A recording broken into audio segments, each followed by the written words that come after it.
مساء الخير عليكم. في فيديو النهارده هنتكلم عن الفنانة الجميلة دنيا سمير غانم، وهنكشف ليكم لأول مرة عن ظهور بنتها كايلا على المسرح لأول مرة، وتعليق الجمهور مش معقول، ايه الشبه ده؟ دي شبه دلال خالص.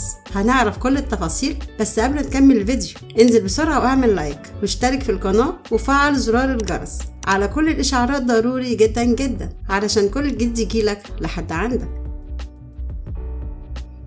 الفنانة دنيا سمير غانم بتشارك لأول مرة على المسرح في مسرحية أنستونا، واللي بيشاركها البطولة فيها الفنان بيومي فؤاد وسامي مغاوري وكريم عفيفي وبسنت صيام، والمسرحية من إخراج خالد جلال. وشاركت كايلا بنت الفنانة دنيا سمير غانم والإعلامي رامي رضوان في حضور العرض المسرحي لمسرحية أنستونا اللي بتشارك والدتها في بطولتها. وظهرت كايلا على المسرح، وده الظهور الأول ليها بملامح كاملة مع والدتها دنيا سمير غانم ونجوم العمل بعد انتهاء العرض المسرحي. وجاء في التعليق عليها في الظهور الأول ليها على مدار السنوات اللي فاتت، وقفت الطفلة كايلا رامي رضوان لأول مرة قدام الجمهور مع والدتها دنيا سمير غانم، وظهرت بملامحها الكاملة على المسرح علشان تدعم أمها دنيا في تجربتها الأولى في المسرح في مسرحية أنستونا، وكمان في مشاهدة العرض. المشهد ده بيفكرنا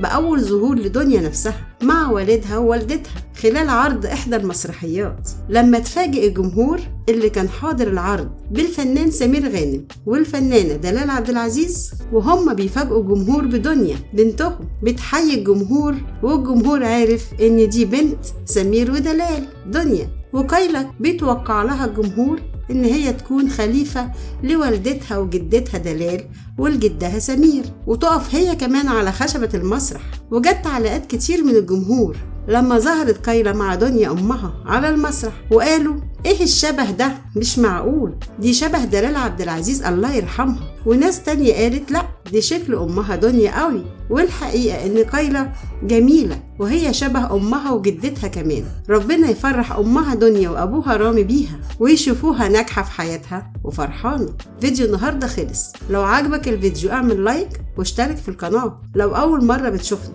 علشان يوصلك كل جديد على قناة الموسوعة الفنية.